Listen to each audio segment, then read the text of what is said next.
Haleluya, kita meneruskan pengajaran ya. Orang pilihan kita sudah memasuki kitab Keluaran pasal ke-26. Agak panjang ya, kalau berkali kita selesai. Kalau enggak ya kita bagi 2 atau bagi 3. Keluaran 26 kita baca ayat 1 sampai ke 14 ya. Ini tentang tenda dan tudung, tabernakel. Sempat nanti kita masuk sampai ke tabir dan tirai.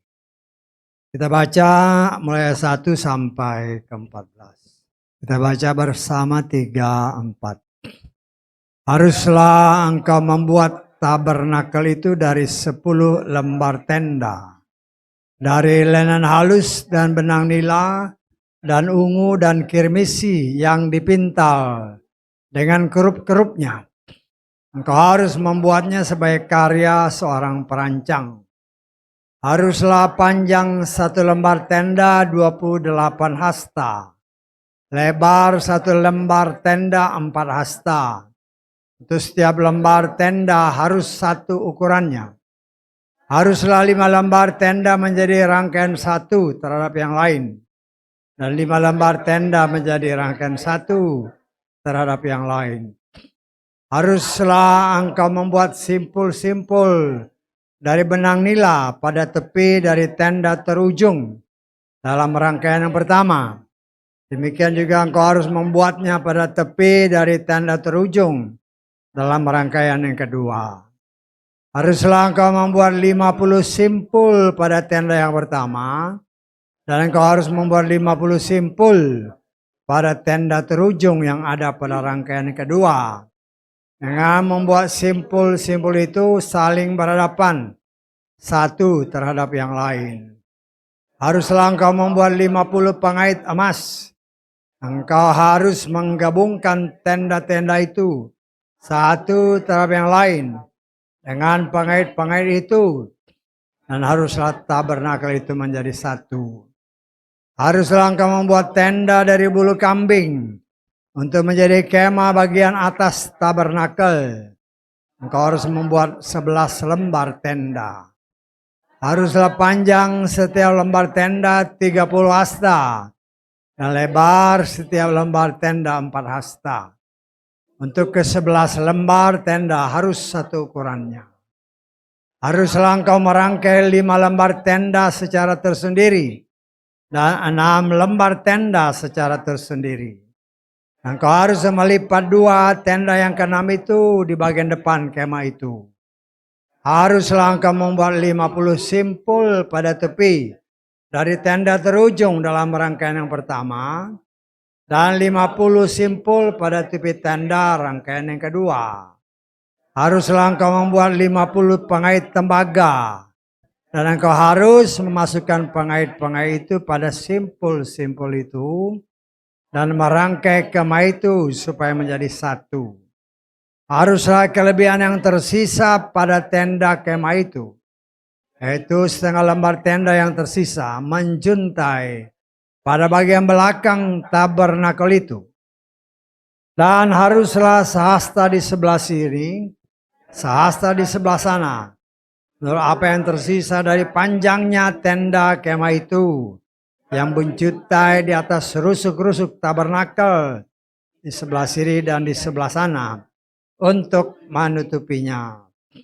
Haruslah engkau membuat tudung untuk kemah itu dari kulit domba jantan yang dicelup warna merah, dan tudung dari kulit lumba-lumba di bagian atasnya. Amin. Silakan duduk.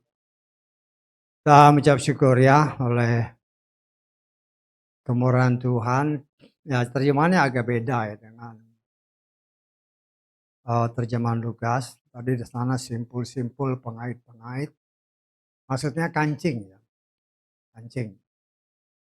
Memang kalau kita baca begitu aja, kalau saudara nggak baca sungguh-sungguh, saya bingung ya. Saya bingung. Ini kan tenda kan, tenda dia harus ditutup. Atau yang sedang dibicarakan ini tutupnya. Sedangkan rumahnya sendiri nanti di ayat 15 dan seterusnya. Padahal ya karena ini rangkaiannya kan sangat erat ya. Kalau kita mau buat tutup itu, kita harus tahu dulu, ini tutup ya. Kita harus tahu dulu panjangnya berapa, tingginya berapa, lebarnya berapa, betul nggak? Nah ini yang dinding-dinding ini dibuat dengan papan, tapi nanti itu di ayat 15 dan seterusnya. Ya. Kalau kita baca di dalam ayat-ayat tadi, memang jelas disebut ya. Kalau saya kalau lengkap ya. Panjang ada 2 lembar, sebenarnya ada 4 tutup. Ada 4 tutup, berdasarkan ayat-ayat yang kalau saudara baca teliti itu ada 4 lembar ya. Yang satu, yang pertama itu yang paling bawah. Yang paling bawah itu ya kain linen yang dipintal dengan benang benang nila, benang ungu, benang kirmisi. Itu yang lembar pertama. Ya. Terus di atasnya yang kita baca terakhir tadi itu dari bulu kambing. Bulu kambing. Yang 2 ini ada ukurannya. Ya. Yang linen sama bulu kambing ada ukurannya yang tadi kita baca. Ya. Tetapi yang tudung yang dari kulit domba jantan yang diwarnai merah sama lumba-lumba, kulit lumba-lumba itu nggak ada ukurannya. Jadi nggak ada ukuran. Tapi memang ini dibuat oleh berdasarkan rancangan Tuhan, ya, karena sesuai firman Tuhan itu barang ini semua harus dibuat sesuai dengan rancangan Tuhan. Kalau saudara baca sepintas. Ya. Dikatakan di dalam ayat kedua, setiap lembar, kalau ini saya baca terjemahan Lugas ya. Kalau di situ dibilangnya bukan ayat kedua coba. Nah, haruslah saya baca terjemahan ini ya. Setiap lembar tenda haruslah sama ukurannya. Panjangnya 20 hasta. Panjangnya 20 hasta. Artinya kalau ini panjangnya 20 hasta. Tapi jangan terpatok di hastanya ya. Jangan terpatok di panjangnya itu. Kenapa? Karena kalau kita lihat kan ini panjangnya berapa? 28 hasta. Ya. Panjangnya ya berdasarkan ini. 28 hasta. Sekarang kalau kita coba lengkap di ayat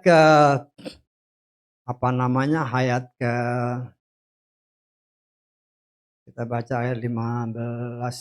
Nah, kita baca mulai ayat 15 sampai ke 18 saja. Hanya untuk mengetahui berapa panjang yang dibutuhkan. Ya. Kita lengkap ya. Haruslah engkau membuat papan-papan dari kayu akasia yang berdiri tegak untuk tabernakel. Jadi dindingnya ini papan. Kayu akasia. Ya. Perhatikan baik ya, nanti bisa bingung soalnya. Ya. Kemudian panjang papan itu 10 hasta atau 5 meter. Panjang papannya.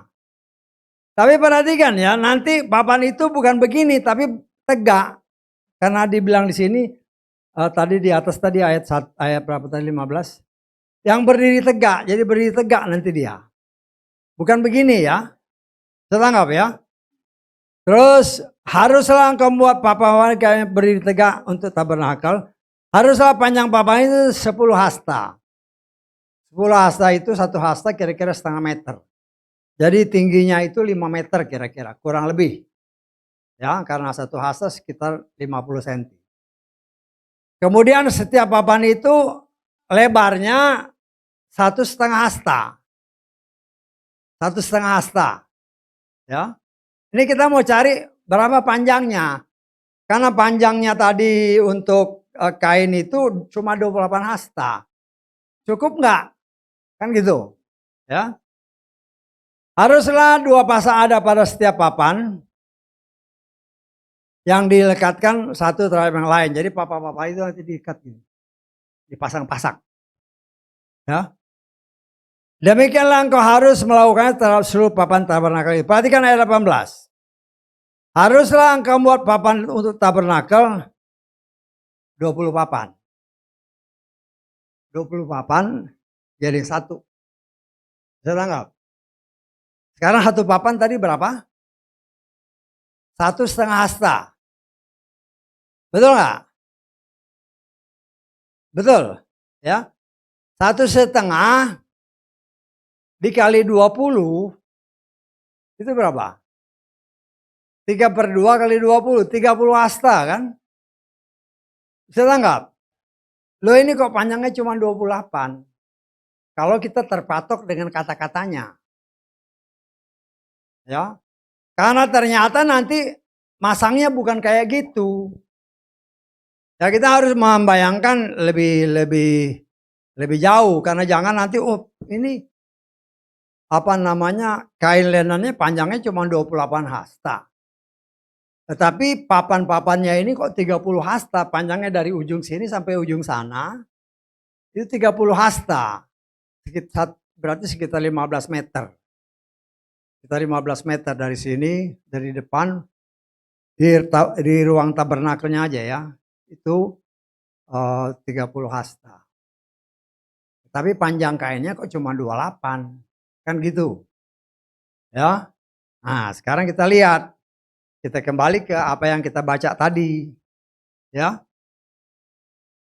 Di sana dikatakan harus kau buat berapa biji? Haruslah dibuat 10 lembar. Yang kain linen tadi. Ya kita baca mulai ayat 1 lagi. Saya tadi ke ayat 15 untuk tahu panjangnya berapa. Saya tangkap ya. Nah, sekarang kita lihat. Ya. Ternyata dibikinnya 10 lembar. Ya 10 lembar yang 28 tadi itu. 10 lembar. Satu lembarnya lebarnya 4 hasta. Loh kalau dibikin jadi 10 lembar digabungin satu, tapi dibikinnya 5-5. Dibikin 5, dijadikan satu, dijahit jadi satu. Terus tadi kan kalau di terjemahan yang tadi kita baca ada simpul sama pengait. Kalau di sini dalam terjemahan Lugas itu kancing. Jadi 5 di sini, 5 di sini digabungkan sama kancing. Saya tangkap. Ya. Loh, tapi kita lihat semua kan kalau 5 sama 5 kan berarti 10 lembar. Setiap lembar itu 4 hasta. Jadi total berapa? 40 hasta. Jadi nanti masangnya bukan manjang gini, tapi begini. Bisa tangkap? Karena dia panjangnya tadi kan cuma 28. Satu lembarnya ya, satu lembar. Satu lembar panjangnya 28, lebarnya 4. Tapi dibikinnya 10 biji. Jadi 4 dikali 10 digabung ya, 55 kan, 55 jadi 10. Ya kita pikirlah 55 karena mereka kan pindah-pindah. Jadi supaya gampang ya dibikin 55 sama Tuhan. Dibikin 5 digabung dengan kancing. Disatukan. Tetapi masangnya bukan manjang begini, bukan berdasarkan ukuran panjangnya, tapi ukuran lebarnya. Karena lebarnya itu lebih panjang daripada ukuran panjang per lembar. Per lembar panjangnya 28. Ya. Tetapi kalau sudah digabung, yang namanya tadi lebar itu lebih panjang dari lebarnya. Karena kalau digabung dia menjadi 40 hasta. Jadi masangnya itu bukan manjang begini tapi begini. Ya. Bisa tangkap? Nah, sekarang kita coba. Ini hanya buat gambaran ya. Kita sendiri sebenarnya tidak tahu persis bagaimana bentuknya. Karena hanya kita tafsir-tafsir. 40 kan tadi kalau karena masangnya begini, eh, jadi yang lebarnya itu jadi ke sana. Nah, sekarang kita lihat, kan jadi yang sininya 28. Kita hitung, tadi tingginya 10 hasta, berarti 5 meter. Sini 5 meter. Ya, 5 sama 5, ya 10 sama 10 hasta udah 20 hasta. Sedangkan 20 hasta, sedangkan total dia sama di sininya berdasarkan ini 28 hasta. Ini lembar yang pertama ya. Lembar yang pertama yang kain linen. Nanti saudara baca di rumah ya, kalau kelihatannya mukanya pada bingung ini. Ya, nanti pasti diteliti lagi, ya. Diteliti lagi. Memang kalau kita baca begitu aja, karena terpatoknya kata-kata panjang tadi. Panjangnya sekian, lebarnya sekian. Jadi di dalam otak kita sudah tersaring, kalau panjangnya itu berarti ngikutin panjangnya rumahnya. Padahal kalau ngikutin panjang rumahnya ini nggak nyampe. Karena rumahnya ini panjangnya 30. Sedangkan kain ini cuma 28. Saya tanggap. Tetapi kain ini bukan selembar tapi 10 lembar.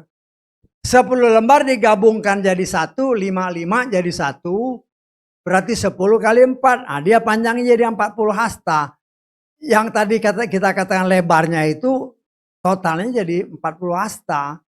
Jadi nggak mungkin dipasangnya melebar, harus memanjang. Saya tanggap. Nah, nanti saudara lihat lagi di rumah lah. Ya, saya hanya menjelaskan karena banyak manusia terpatok dengan kata-katanya. Panjang sekian, lebar sekian. Loh, kita harus lihat ininya berapa panjang rumahnya. Rumahnya, tapi kan berdasarkan tadi yang kita baca, dinding-dindingnya ini kan terdiri dari 20 papan. Lebarnya satu papan itu lebar segini ya, 1,5 hasta itu sekitar 75 cm, berarti segede daun-daun pintu. Saya tanggap, segede daun-daun pintu. Makanya setiap ujung itu ada katakannya. Kalau nanti saudara baca. Nah, ini yang pintu-pintu itu dipasang cak, totalnya 20, itu sudah 30 hasta atau 15 meter. Jadi kalau kita terpatok dengan panjangnya kain tadi, terbingung jadinya. Padahal itu ya Tuhan bikin seperti itu supaya nanti masangnya bukan memanjang tapi melebar. Apa namanya ya? Bisa ngerti maksud saya? Jadi kan ini manjang begini. Kalau dipanjang begini nggak nyampe dia. Karena panjangnya cuma 28 hasta. Tapi karena digabung jadi 40 hasta, masangnya begini. Sampai dia lebih nanti. Karena cuma 28 hasta. Ya, cuma 30 hasta, dia total 40 hasta kalau udah digabung. Nah, kelebihannya itu nanti ya diikat ke luar. Itu yang pertama ya, itu lembar yang pertama. Tenda yang pertama itu dari kain linen. Kain linen ini biasanya disebut kain linen itu warnanya putih ya. Cuma di sini kan nggak kelihatan ya. Saya coba cari, kita lihat di dalam untuk meyakinkan bahwa yang masuk kain linen itu ya linen putih. Ya, kita lihat di dalam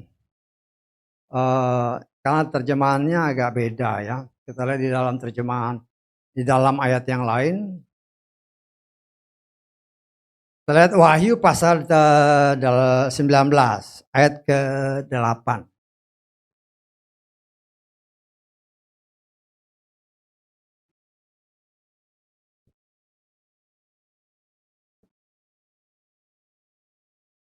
Kepadanya dikaruniakan agar memakai kain linen yang halus, bersih dan bercahaya.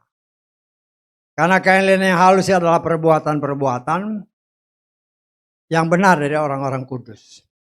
Saya hanya mau cari Bahwa yang tadi saya katakan linen yang dia maksud itu warna putih. Tapi kalau di sini nggak kelihatan, kita lihat bahasa Inggrisnya dari King James. And to her was granted that she should be arrayed in fine linen, clean and white. Saya hanya mau kasih tahu bahwa linen yang dia maksud itu di dalam bacaan kita di dalam kitab suci itu warnanya pasti putih. Ya, tapi dari buku-buku terjemahan lain nggak disebut, hanya dari King James ini aja disebut warnanya white. Ya, walaupun ada di sini kan tadi bercahaya segala, teman kan orang bisa menafsirkan macam-macam. Kadang-kadang oh mana enak aja ngomong putih, buktinya. Nah, saya hanya kasih ayat ini untuk menyatakan yang dimaksud apa namanya linen di sini adalah kain putih. Karena seluruh pelataran pagarnya itu semua kain linen. Ya, kalau dengan panjang 100 hasta, lebar 50 hasta. Jadi saudara bisa bayangkan kalau 1 hasta itu setengah meter, ya panjangnya kira-kira 50 meter. Pagarnya ya, pagarnya 50 meter, lebarnya 25 meter.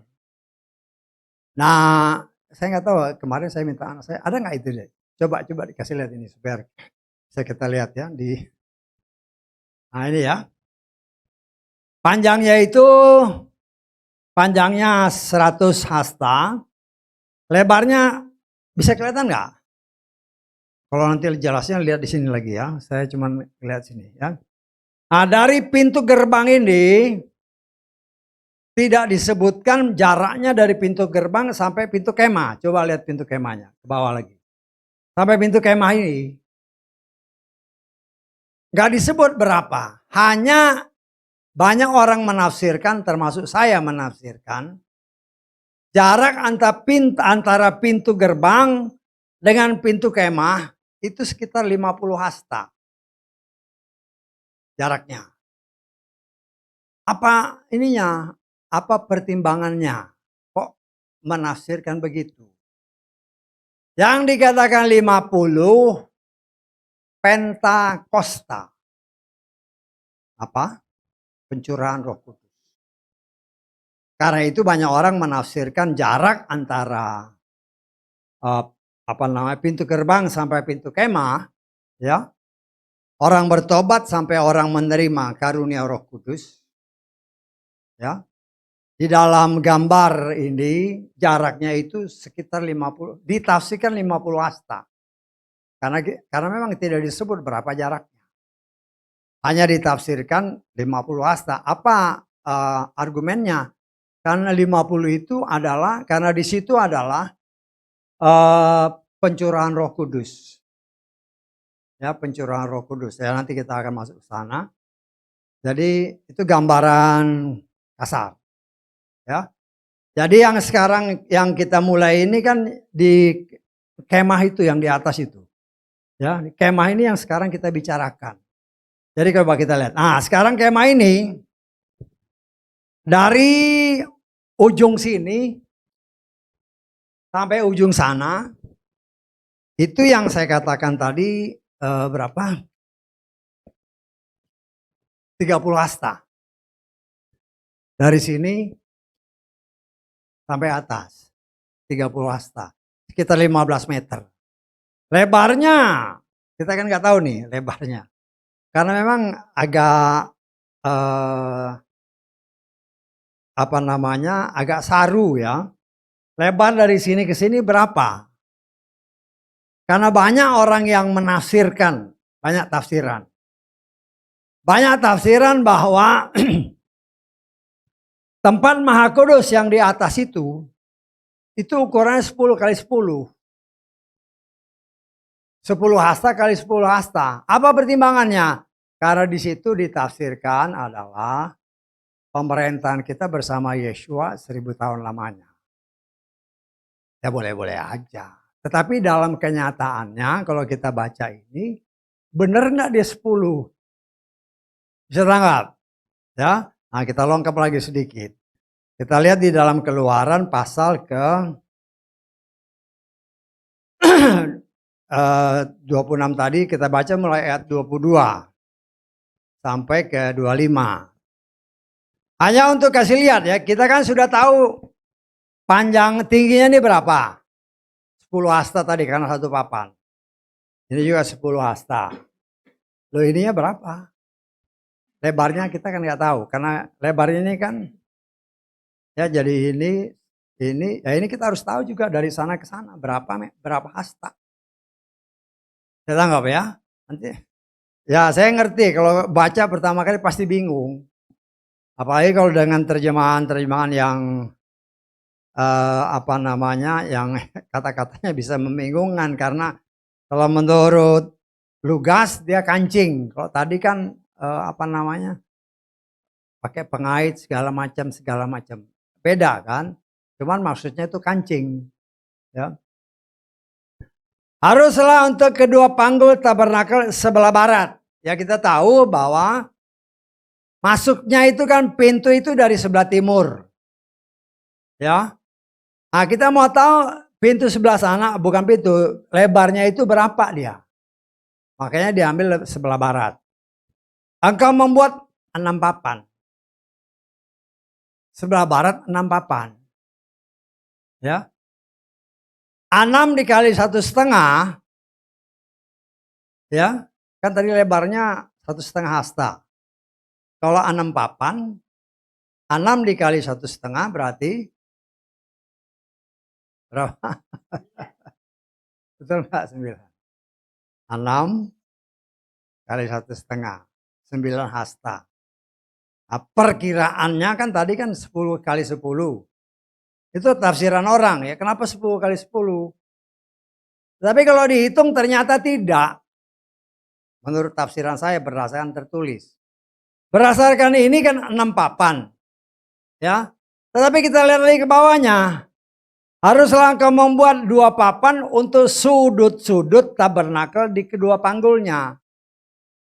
Ada tambahan. Nah, di dalam ayat 24. Haruslah keduanya kembar mulai dari bawah dan berpasangan sempurna. Hingga kepalanya masuk ke dalam sebuah gelang. Demikianlah harus terjadi bagi keduanya. Keduanya adalah penopang sudut. Perhatikan ayat ini 25. Harus ada berapa? 8 papan. Ini berdasarkan tertulis ya. 8 dikali 1,5 berarti berapa? 12 hasta. Ya. Opa luar biasa. Ya. Tapi memang luar. Jadi saya ingat cucu saya yang ya sekarang ini paling kecil. Ya. Kemarin ke rumah. Baru TK. Mamanya kasih ya biasa lah ibu kan. Dikasih kali-kalian bisa dia semua. Saya juga kaget ini. Terus pakai bahasa Inggris bisa juga dia. Masih TK, mau naik TKB. Terus ya banyak orang bilang sama mamanya, anak ini dites aja, bisa nggak dia langsung masuk aja SD. Nah ini sekarang si Opa, wah luar biasa. Ya. Nah di sini kita lihat kalau 8 papan, 8 kali 1,5. Jadi 12 hasta. Kalau dibilang banyak orang menafsir 10 hasta, gak cocok. Tapi ya namanya tafsiran ya boleh-boleh aja. Jadi lebarnya kalau kita mengikuti ini ya 8 papan, berarti 8 kali 1,5 karena satu papan itu 1,5 hasta. Ya, berarti kan 12 hasta. Ini 10 hasta, 10 hasta, tambah 12 hasta. Ya, jadi tutupnya ini 10 tambah 10 tambah 12. 32. Tadi panjangnya itu yang kita bilang jadi lebar 28. Jadi tutupnya itu nanti agak gantung. Saya tangkap, ya. Ya ini supaya gambaran aja. Itu baru apa namanya? Lapisan yang pertama. Lapisan yang pertama itu kain putih, kain linen yang halus, dipintal dengan benang-benang benang nila, benang ungu, benang kirmisi. Ya. Apa artinya? Ya. Segala sesuatu itu pasti ada artinya. Putih berarti bersih, berarti suci, murni. Ya. Kemudian dikatakan juga dipintal dengan benang nila. Ya. Nila itu benang warna biru tua. Ya. Apa artinya biru tua? Ya. Kita lihat di dalam Bilangan pasal 15.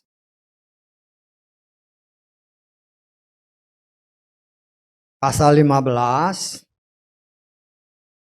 Saya baca ayat 38 mulai. Itu yang disebut orang talit, ya, ini yang kita baca ini.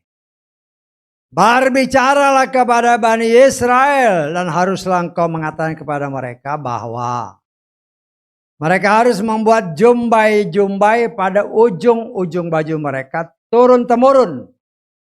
Haruslah mereka memberikan benang berwarna nila.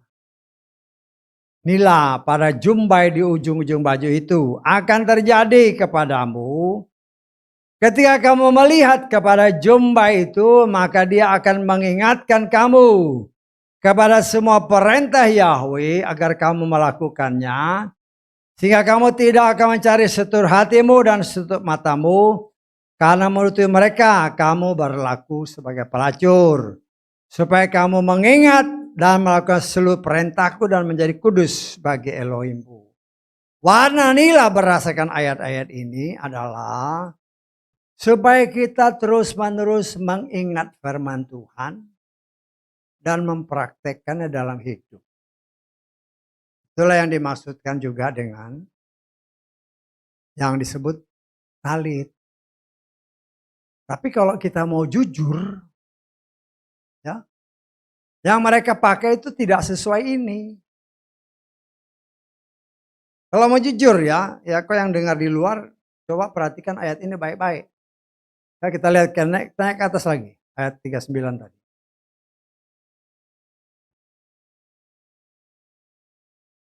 Ayat 38. Berbicaralah kepada Yesa haruslah. Coba. Haruslah engkau mengatakan kepada mereka bahwa mereka harus membuat jumbai-jumbai pada apa? Ujung-ujung baju. Perhatikan baik-baik ya, Tuhan itu setia sama firman-Nya. Tetapi manusia itu akalnya lecek. Kan perintah Tuhan taruhnya di baju, bukan di kain. Betul nggak? Yang mereka pakai sekarang itu kain atau baju? Jujur aja. Ya. Kalau dia pakai di baju, selesai ibadah, katakanlah selesai ibadah di sini, engkau keluar, pulang ke rumah ya pakai terus. Betul nggak? Artinya engkau ingat terus firman. Kalau dia kain, keluar, lipat. Lupa. Karena barang ini untuk apa? Untuk ingat firman kan. Tuhan memberikan warna itu ya untuk menudungi Torahnya ya. Harus dengan hidup yang suci, yang kudus, yang senantiasa ingat akan firman. Itulah gunanya nila, warna nila. Warna biru tua. Ya. Supaya ingat akan firman. Nah, yang kadang-kadang yang harus kita harus kita sangat hati-hati, ya, bahwa barang ini yang orang sebut namanya talit itu walaupun nggak sesuai, tapi katakanlah sesuai. Kenapa ini dihilangin seolah-olah nggak dipakai? Karena sudah diganti dengan Roh Kudus. Bisa diangkat, bisa ditangkap. Barang ini sudah digenapi dan Yesus ganti dengan Roh Kudus. Jadi kalau kemana-mana Roh Kudus itu ada di dalam hatimu. Bisa tanggap? Kan kita baca tadi kan, supaya kita mengingat. Coba kita naik ke atas lagi. Ya. Ayat ke-39 coba.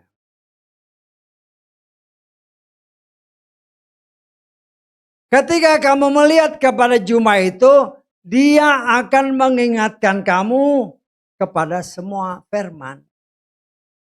Saya tanggap. Lalu kita baca di dalam Yohanes 14 ayat 26.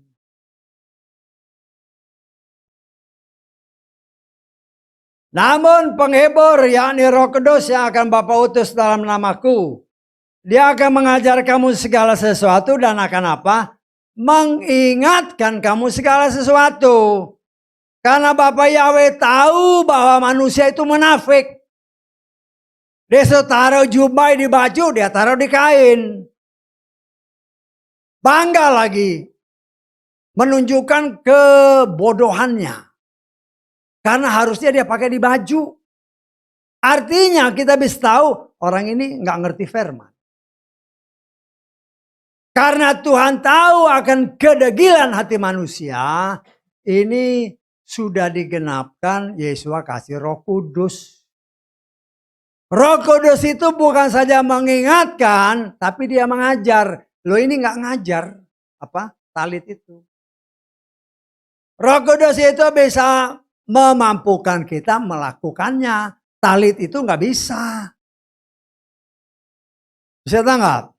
Ya. Jadi di sini kita harus melihat segala sesuatu dengan pandangan yang benar.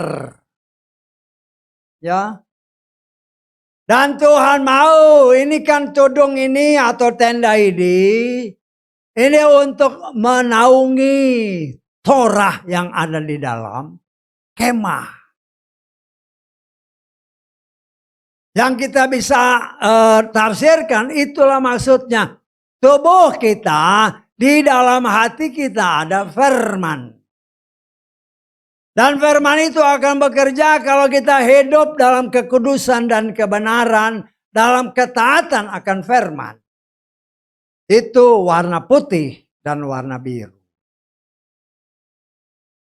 Kemudian dikatakan itu juga ditutup dengan warna ungu. Kita lihat di dalam Matius pasal ke-27. Ayat ke-28. Kemudian para prajurit gubernur setelah membawa Yeshua ke markas. Mereka mengumpulkan seluruh pasukan ke hadapannya. Kemudian setelah menelanjangi dia, mereka mengenakan jubah ungu kebesaran kepadanya. Setelah menganyam sebuah mahkota dari duri, mereka mengenakan di atas kepalanya. Dan sebatang buluh pada tangan kanan, dan saya berlutut di hadapan mereka mengejeknya. Dengan berkata, salam hai Raja orang Yahudi. Ungu melambangkan karakter seorang raja. Ya, raja dalam hal apa? Ya, kita bisa menafsirkan banyak hal. Raja artinya penguasa. Penguasa atas apa? Yang terutama menguasai diri kita. Saya nggak?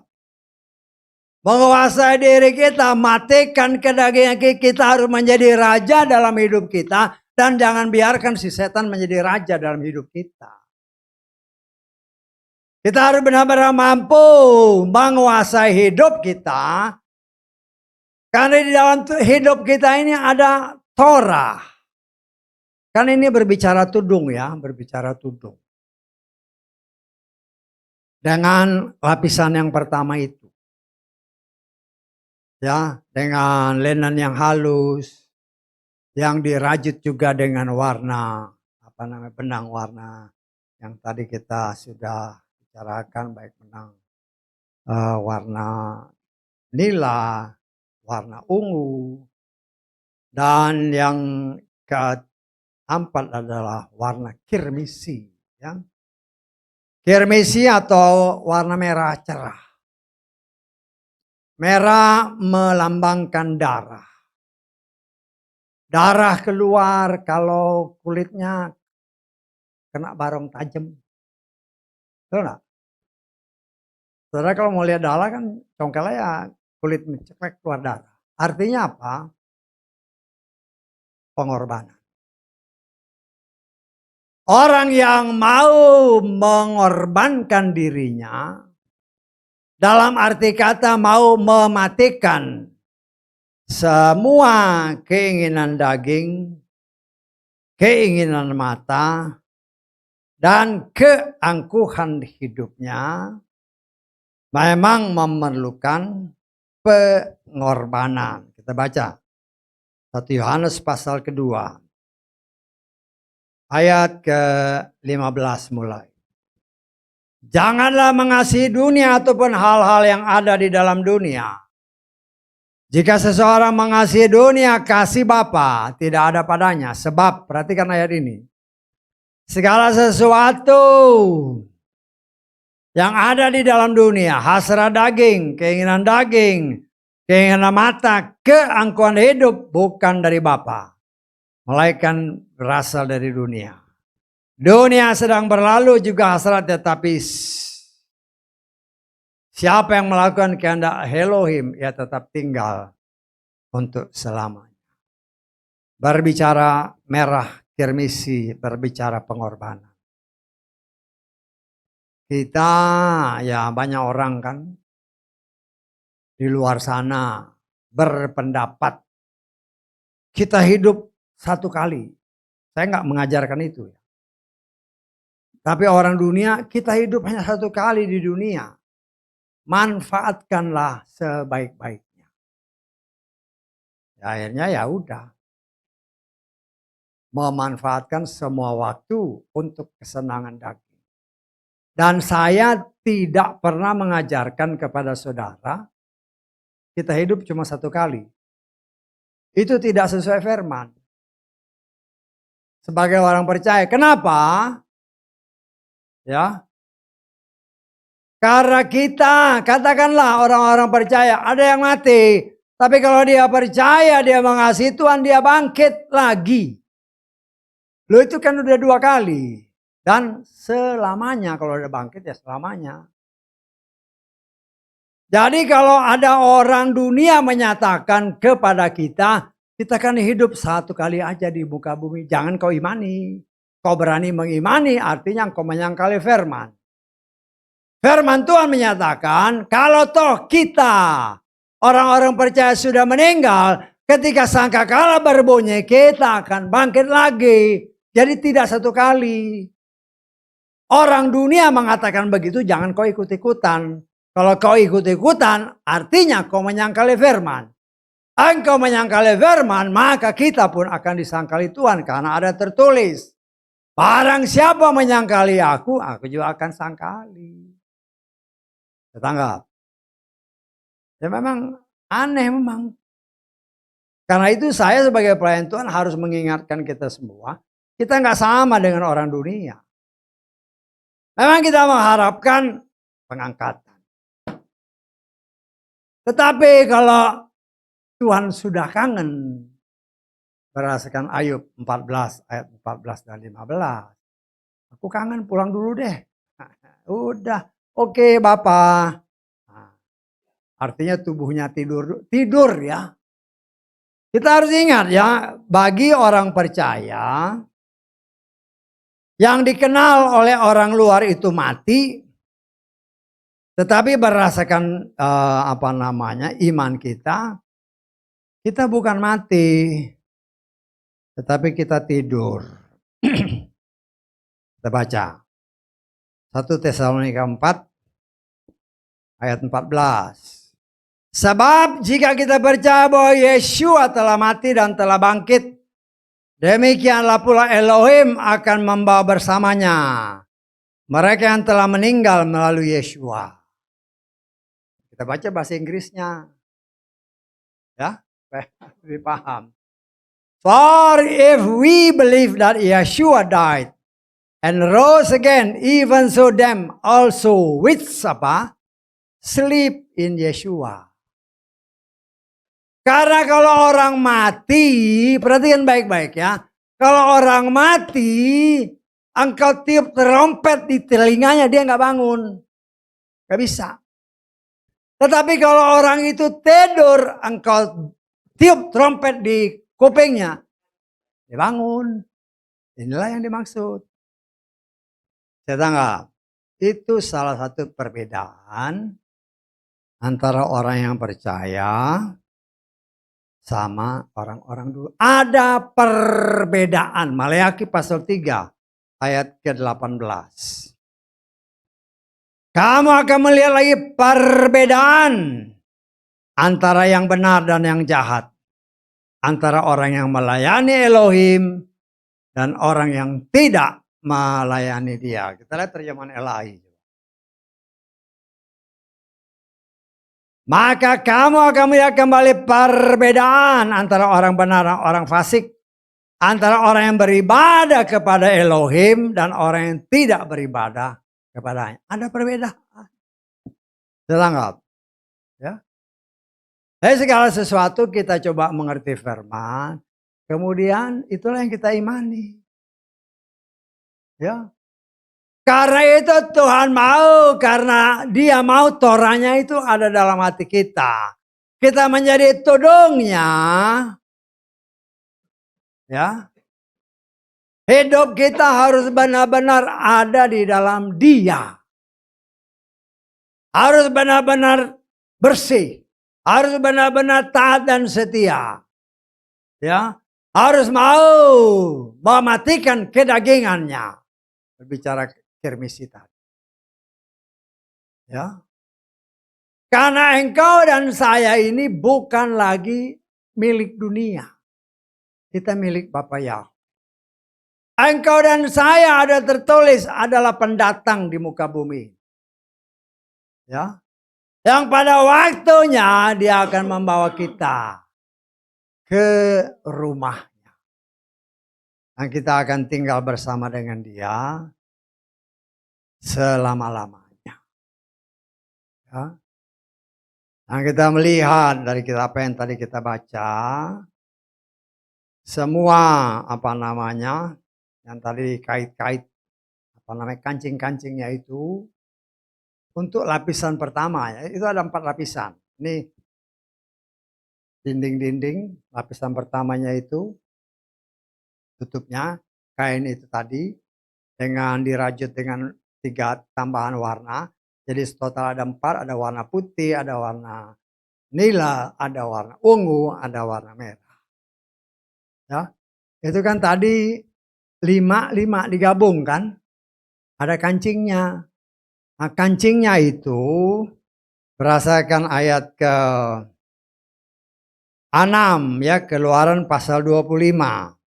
26. Keluaran 26 ayat 6. Saya baca, saudara baca itu, saya baca terjemahan Lugas ya. Haruslah kau buat 50 kancing emas. Dan kedua rangkaian tenda itu haruslah kau gabungkan satu sama lain dengan kancing-kancing itu sehingga tenda tabernakel itu menjadi satu kesatuan. Nah di sini kan bukan kancing kan, pengait-pengait. Ya mungkin artinya sama lah. Tapi supaya kita ngerti kan kancing kan, ya kayak beginilah, disatuin gitu loh. Jadi satu, ya, jadi satu. Nah, ketika dia dijadiin satu, lebarnya itu menjadi lebih panjang dari panjangnya. Bisa tahu nggak? Lebar kain itu menjadi lebih panjang dari panjangnya. Bisa ditangkap? Kan tadi panjangnya 28. Ketika yang lebar ini gabung jadi 40. Jadi 40 lebih panjang dari 28. Ditangkap? Karena itu dia naruhnya tidak memanjang, tapi melebar. Kelebihannya nanti ada pengait-pengait. Dan semua pengait itu harus dari dipatok dengan kait-kait yang sudah disiapkan. Ya, kemudian lapis kedua. Nanti kita baca, haruslah kau buat juga tenda dari kulit kambing. Kulit kambing. Jadi ada empat lapis kan. Tetapi yang ada ukurannya itu cuma 2 lapis pertama. Lapis pertama ya kain linen itu. Lapis kedua kulit kambing. Nah, kenapa harus kulit kambing? Nah, itu jadi pertanyaan. Ya, alangkah baiknya kalau baca nanti tanya sama Bapak Yahweh. Yang benernya. Kenapa kulit kambing? Kambing adalah hampir sama dengan domba, senantiasa dipakai untuk apa? Korban. Terangkap? Ya, kita lihat aja dalam Imamat. Imamat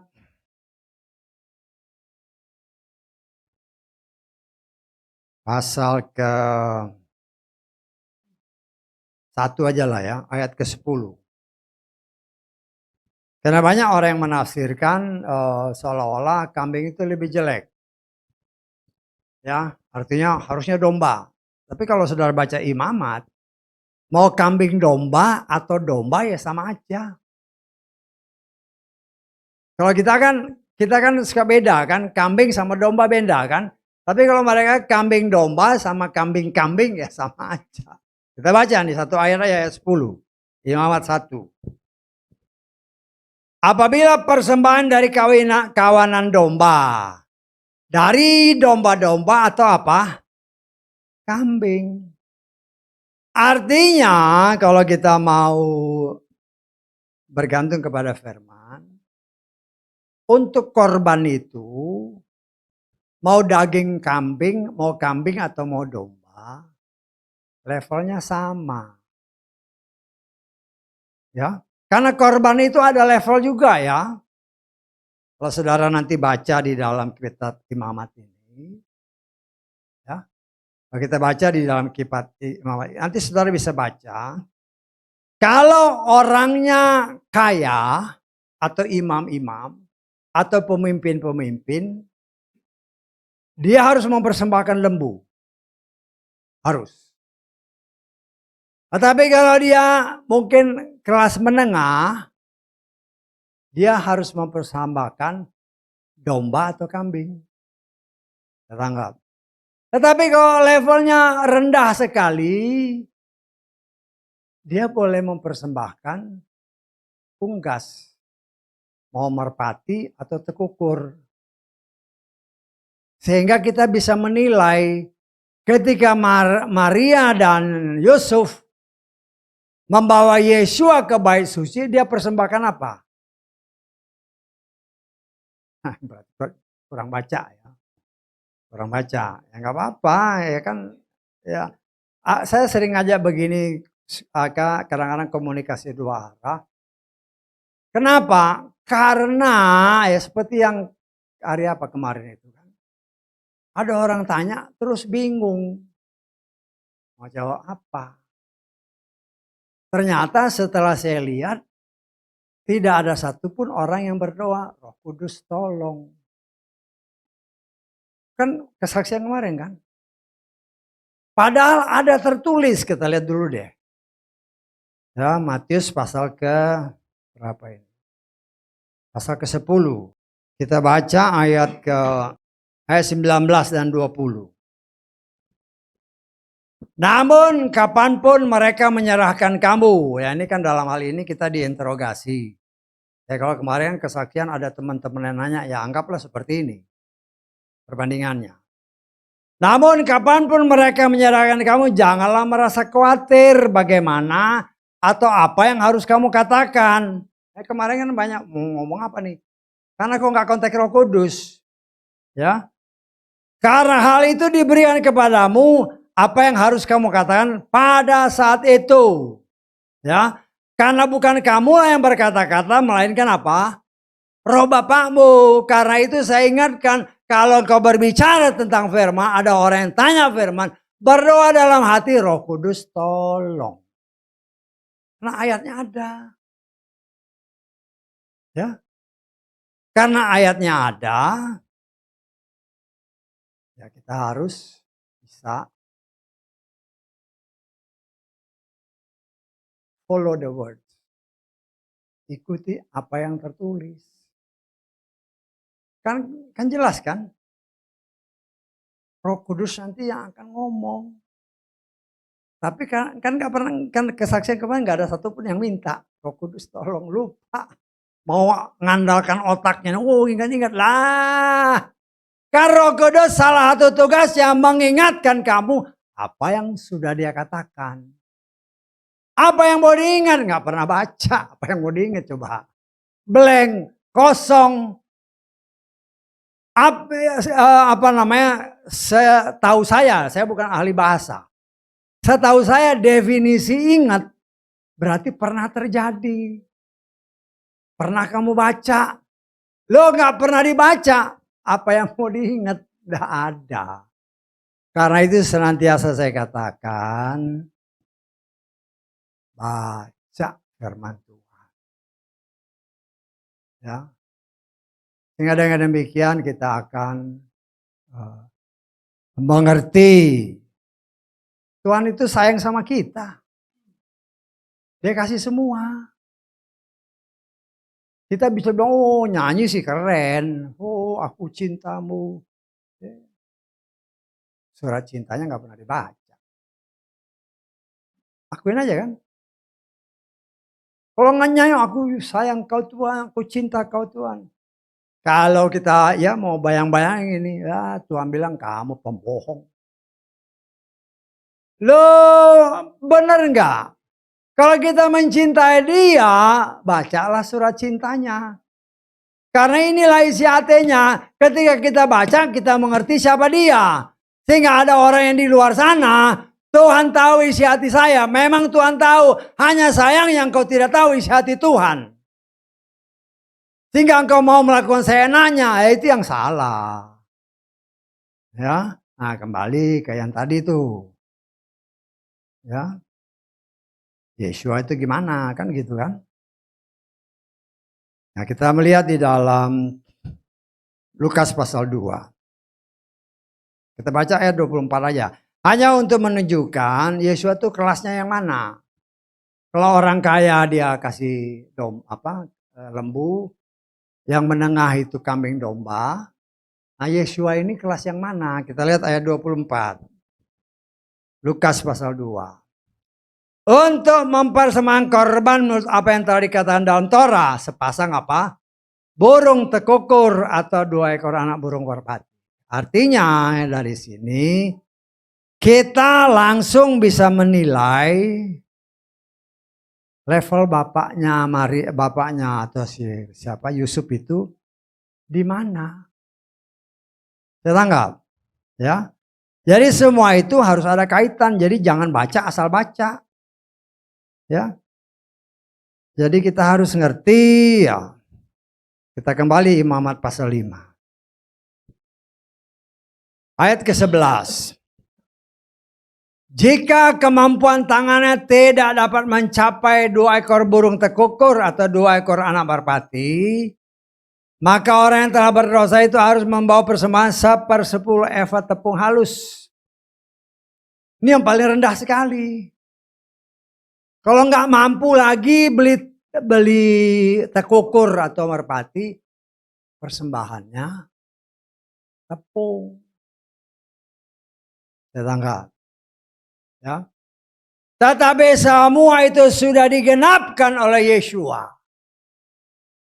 Dia yang menjadi, ya seperti apa yang dikatakan oleh, ingat ya, setiap korban bakaran itu pasti ada dosa. Ya, sehingga Yohanes Pembaptis menyatakan, ya, dalam Yohanes pasal 1 ayat ke-29. Pada keesokan harinya Yohanes melihat Yeshua yang datang kepadanya. Dan dia berkata, lihatlah anak domba Elohim yang menghapus dosa dunia. Jadi apa yang tadi kita baca itu semua sudah apa? Sudah dibayar, sudah digenapkan oleh Yeshua. Ya, kita nggak perlu lagi bawa lembu, bawa kambing, bawa tekukur, bawa tepung. Saudara bisa bayangkan ya kalau kita harus mengikuti itu, mau dibakar di mana? Mau dibakar di mana? Nggak bisa. Ya. Apalagi dengan lingkungan kan. Dagingnya mau, cuman kalau dibakar ya mau dia. Nah, disitulah kita melihat Tuhan sudah menggenapkan hal itu. Nah, kita mengucap syukur. Nah, sekarang kenapa lapisan kedua itu tenda kambing? Ya, karena kalau berdasarkan, kalau kita lihat di dalam, kita lompat ya dalam Keluaran 26, kita lompat ke ayat ke berapa ini? Ayat 11. Haruslah engkau membuat 50 pengait tembaga. Saya baca ayat Lugas ya. Ini karena di sini kan pengait. Karena ini hubungan dengan tadi kan emas kan. Saya baca yang terjemahan dulu. Haruslah kau buat 50 kancing tembaga. Jadi untuk lapisan kedua itu yang namanya kulit kambing, memang ada beberapa lembar dijadikan satu, terus dipasang, dikancingin begini. Nah, kancingnya ini dari tembaga. Tembaga melambangkan penghukuman. Tembaga melambangkan penghukuman. Ya. Lah kita sebagai anak-anak Tuhan, jadi kalau kita mengambil itu, ya, seharusnya kita memang orang yang ada dalam penghukuman. Seharusnya. Tetapi oleh kasih kemurahan Tuhan, ya, dia sebagaimana Yohanes tadi mengatakan, inilah anak domba yang memikul dosa dunia. Ya, dan lapisan kedua yang berupa bulu kambing, ya, ya memang banyak penafsiran. Tapi karena kancingnya tembaga itu merupakan penghukuman, dan saya menafsirkan, banyak orang menafsirkan macam-macam. Karena umumnya yang dibilang kambing, kulit kambing, kalau dilihat di daerah sana, Jazirah Arab sana di daerah Israel, rata-rata kulitnya warna hitam. Yang disebut kambing, rata-rata kulitnya hitam. Ya, mirip-mirip domba, cuman hitam dia kulit. Ya, artinya ya kalau dibilang penghukuman ya memang benar juga. Ya. Nah, kita yang tadinya seharusnya dihukum, tetapi semua itu sudah diambil alih oleh Tuhan. Ya. Nah, kita mengucap syukur karena kemurahan Tuhan. Hal itu bisa terjadi. Ya, memang di sini ukurannya, kalau kita lihat lagi ukurannya ya. Kita baca ayat ke-7.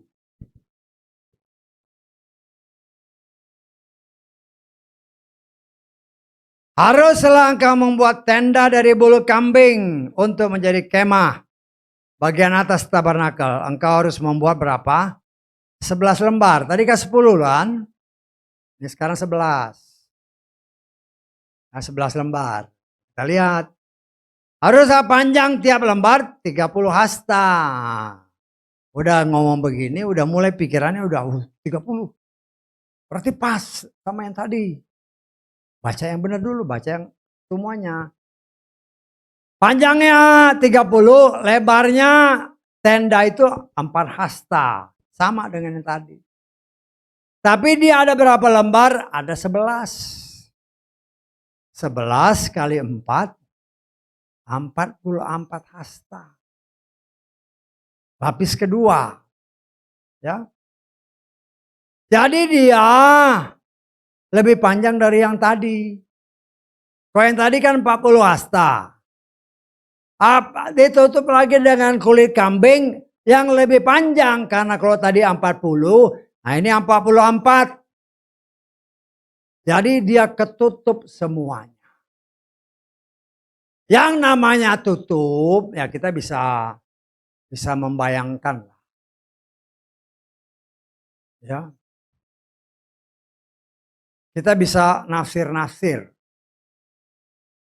Bahwa Tuhan bisa aja dia tetap membiarkan ada hujan, ada panas yang bisa kena ke penduduk Israel, padang gurun. Karena kalau nggak ada hujan mau ngapain dipasang tutup? Lalu kita pakai logika ya. Memang kan ada tiang awan, tiang api. Ya. Tetapi kenapa pakai tudungnya? Terakhir kan tudung lumba-lumba. Lumba-lumba itu tahan air. Artinya kita bisa menafsirkan ya. Bisa aja ada hujan atau karena di padang pasir. Padang pasir itu kan kadang-kadang dingin sekali, panas sekali. Ya. Sehingga ya kalau tudung ketiga keempat itu kan domba yang dicat merah sama lumba-lumba. Tetapi kita melihat di sini cara Tuhan luar biasa untuk melindungi akan firman Tuhan yang ada di dalam tabernakel. Itu berlapis-lapis. Ya. Tetapi yang terlihat kalau kita lihat ayat terakhir dari Keluaran 6 ini ayat 26 kita baca ayat 14. Kelihatannya kita nggak bisa terus ya, tapi ya sampai ayat 14 coba. Haruslah engkau membuat tudung untuk kemah itu dari apa? Dari kulit domba jantan yang dicelup warna merah. Dan tudung dari kulit lumba-lumba bagian atas. Jadi yang paling atas sekali itu kulit lumba-lumba. Ya. Kemudian kulit domba yang dicat merah. Kemudian kulit kambing. Kemudian kain len. Berlapis-lapis. Untuk memproteksi tabut yang ada di dalam kemah. Nah, kita bisa menafsirkan bagaimana proteksi Tuhan yang sangat luar biasa. Memang kalau namanya yang paling atas ini kan kulit lumba-lumba. Saudara pernah lihat lumba-lumba di film-film kan? Atau dilihat di arena-arena kan? Kulit lumba-lumba. Ya. Kalau itu dipotong terus diikat-ikat, kelihatannya kan nggak begitu bagus. Betul nggak? Walaupun dibentuk bagus-bagus, tetapi ya tetap kelihatannya ya namanya kulit binatang begitu kan, jadi kelihatannya ya memang kurang bagus, ya. Seolah-olah mau menggambarkan pribadi Tuhan yang Maha Kuasa, Juru Selamat kita. Kan ada tertulis kan, kita lihat aja lah di dalam.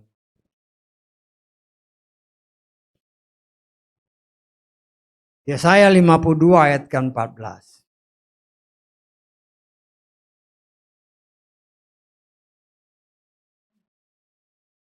Kita baca ayat 14 saja. Ketika banyak orang tertegun atasmu, keburukan rupanya lebih daripada manusia. Manapun, keburukan bentuknya lebih daripada anak manusia. Mukanya sudah nggak berbentuk. Sang juru selamat ketika dia dihajar babak belur, sebelum kematiannya digantung di kayu salib, kan dia dihajar habis-habisan. Ya. Tetapi seolah-olah Tuhan menggambarkan penderitaan Tuhan yang luar biasa ketika dia harus menghadapi tantangan dunia. Kulit yang paling luar ini kan langsung berhadapan dengan atmosfer dunia, cuaca segala macam. Itu ditanggungnya semua bagi saudara dan saya. Dan itu menjadi bagian daripada kehidupan yang harus kita contohi. Sebagai baitnya Tuhan, sebagai tempat di mana Torah tertanam, memang banyak tantangan, memang banyak masalah. Dunia tidak suka kalau kita melakukan firman. Tetapi karena kita tahu bahwa keselamatan itu hanya akan terjadi kalau kita melakukan firman, dunia boleh berkata apapun, mau menganggap kita jelek, menganggap kita sesat, ya terserah. Ya, kan banyak, sesat, aliran sesat, biarin aja. Hanya kadang-kadang sedih, ya. Saya sebagai pelayan Tuhan kadang-kadang sedih. Sedih kenapa? Satu ayat yang kita baca yang Tuhan buka belakangan ini. Ya, kita baca satu ayat terakhir lah. Ya, tapi ini membuat saya juga, ya mungkin kalau saudara pikir baik-baik, betapa luar biasa. 2 Korintus pasal 11 itu ayat keempat.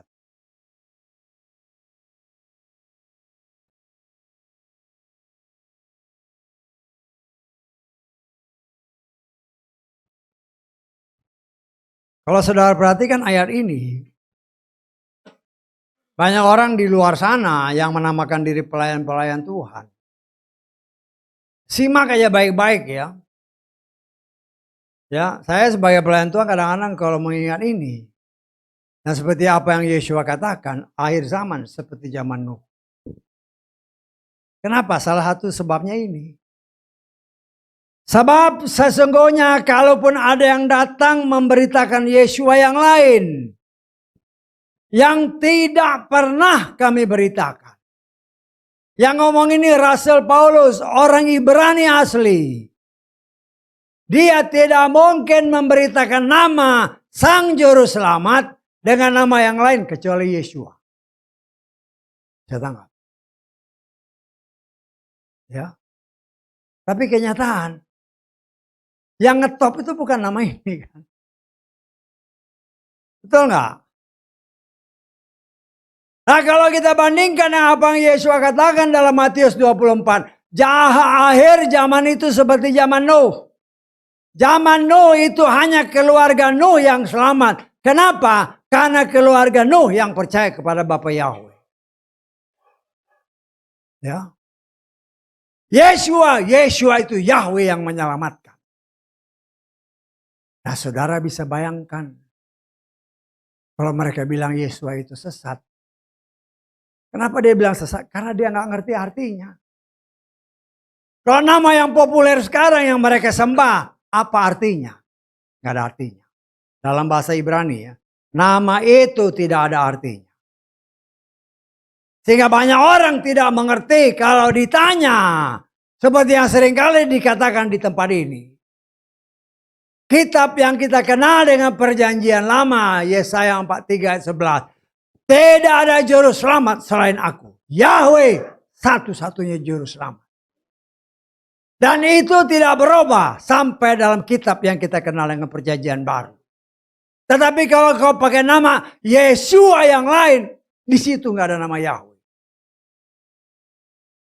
Karena itu ayat ini kalau saudara baca baik-baik, kasihan teman-teman yang di luar sana. Ibadahnya rajin ibadah. Tapi kepada siapa kau ibadah? Ya. Ingat ini yang ngomong ini Rasul Paulus. Orang Ibrani. ceklah di pakai apa namanya alat-alat yang canggih yang kau punya, handphone segala macam. Cek orang Ibrani itu kalau nyanyi bahasa Ibrani, nama siapa yang dia pakai? Nama Yeshua atau nama yang lain? Nama yang lain memang top di seluruh dunia, top. Tetapi karena kau tidak memanggil nama yang benar, terjadilah seperti apa yang Yeshua katakan, sama seperti zaman Nuh. Di zaman Nuh hanya 8 orang yang selamat, yaitu orang yang menyembah Yahweh di dalam Adonai Yeshua. Karena itu saudara, kita menjawab suruh kita belajar. Saudara dan saya adalah tempat tabutnya Tuhan. Tuhan menghendaki kita berlapis-lapis menjaga hadirat Tuhan dalam hidup. Kita mungkin dihina, diejek. Ingat, itu tudung yang pertama. Yang memang kalau dilihat kurang menarik. Ya, tetapi disitulah ada keselamatan. Karena ada Torah. Karena hanya dengan ketaatan melakukan apa yang Tuhan perintahkan. Jaminan dari keselamatan.